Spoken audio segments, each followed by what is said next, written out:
नमस्कार दोस्तों and welcome back to my channel जहां आपको मिलता है सिर्फ और सिर्फ एंटरटेनमेंट। और आज मैं आपके साथ कैंग डायनेस्टी का 4th एपिसोड शेयर करने वाला हूं। तो यार अब तक आपने देखा कि एटलांटिस ने अर्थ पर अटैक किया है और एवेंजर्स उसे रोक लेते हैं। तो वही दूसरी तरफ एवेंजर्स प्रेजेंस से लड़ रहे थे, लेकिन प्रेजेंस थॉर और फायरबर्ड को छोड़कर बाकी सारे हीरोज को अपने जैसा बना देता है। और ये सब कुछ कैंग देख रहा था और वो हंसने लगता है।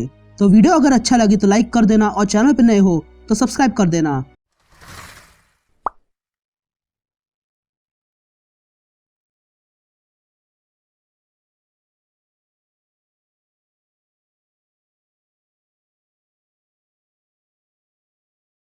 तो कहानी की शुरुआत में हम स्टिंगरे को देखते हैं जो पानी में घुसकर एटलांटिस के लोगों को रोकने लगता है।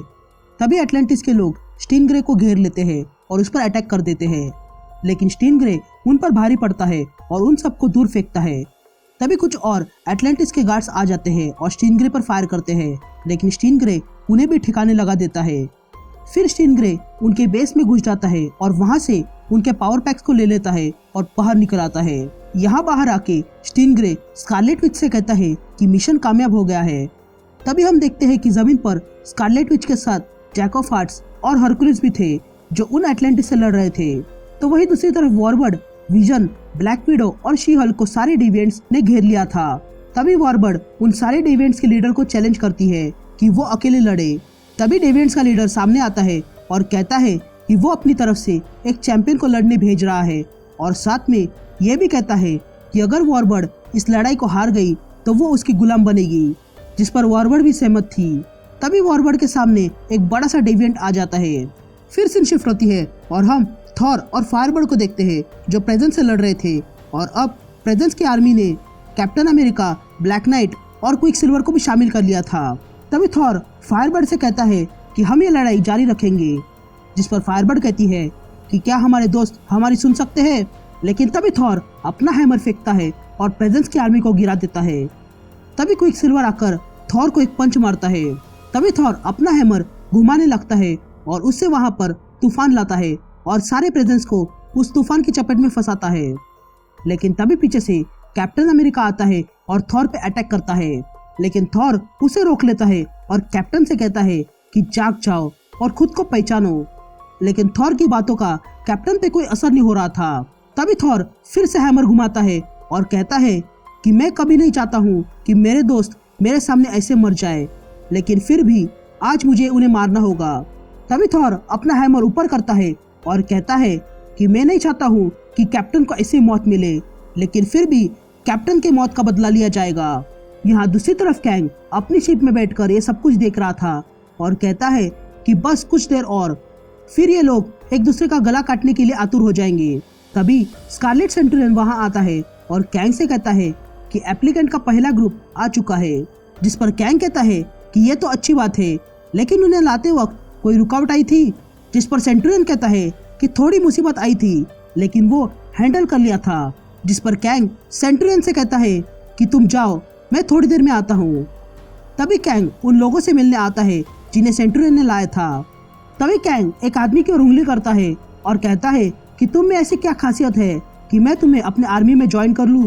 जिस पर वो आदमी कहता है कि मैं ऑस्ट्रेलिया में आर्मी ट्रेनिंग में था 6 साल तक।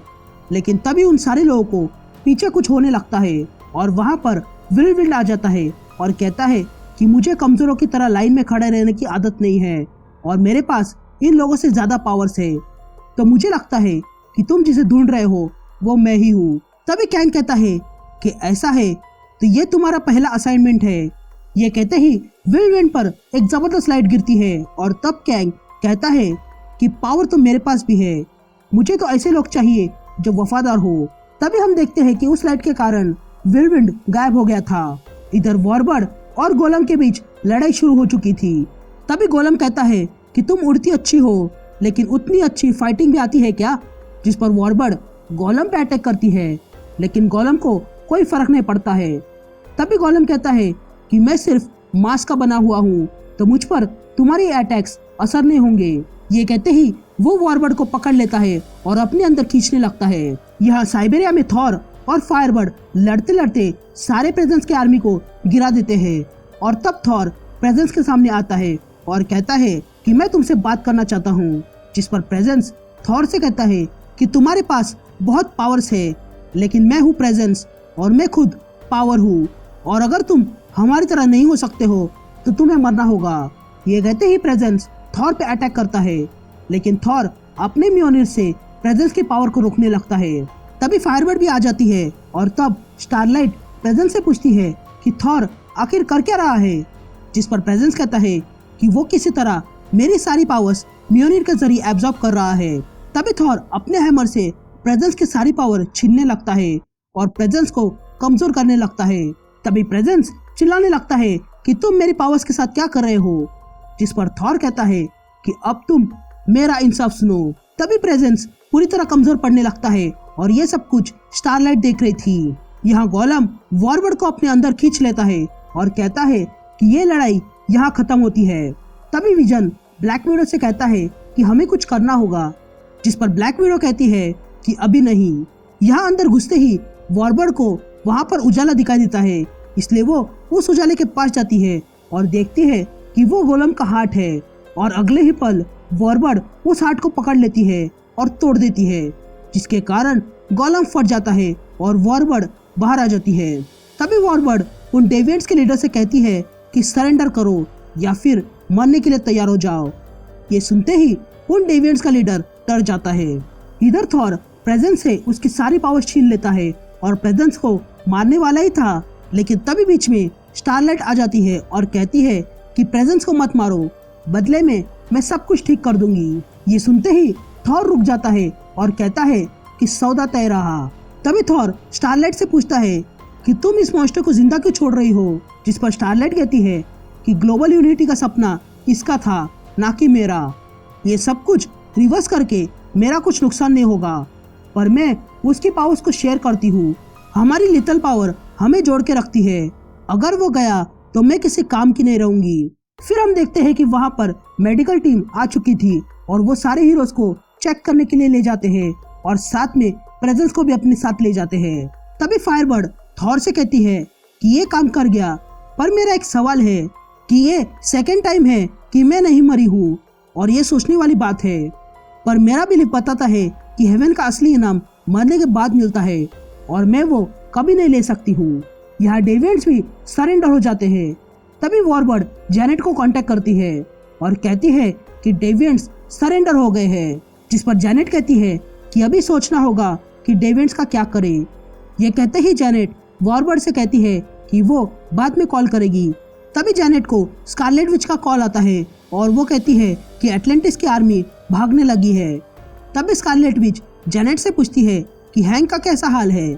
जिस पर जैनेट कहती है कि वो कहानी बहुत लंबी है, लेकिन अब वो ठीक है। फिर जैनेट वो कॉल कट करती है और तब जैनेट को गवर्नमेंट से कॉल आता है, जो कहते हैं कि वॉशिंगटन में एवेंजर्स की जरूरत है ताकि सारे मिलकर कैंग का सॉल्यूशन निकाल सके। जिस पर जैनेट कहती है कि एवेंजर्स आ रहे हैं। तभी वो गवर्नमेंट का आदमी जिसका नाम ड्वेन है, उसके पास एक खड़ी औरत कहती है कि एवेंजर्स आ रहे हैं और मैं उम्मीद करती हूँ कि वे लोग कुछ सॉल्यूशन निकालेंगे, क्योंकि मुझे इस बैकअप प्लान पर कोई भरोसा नहीं है। और तब हम देखते हैं कि बैकअप प्लान असल में सेंटिनल्स है, जो म्यूटेंट के सबसे बड़े दुश्मन है।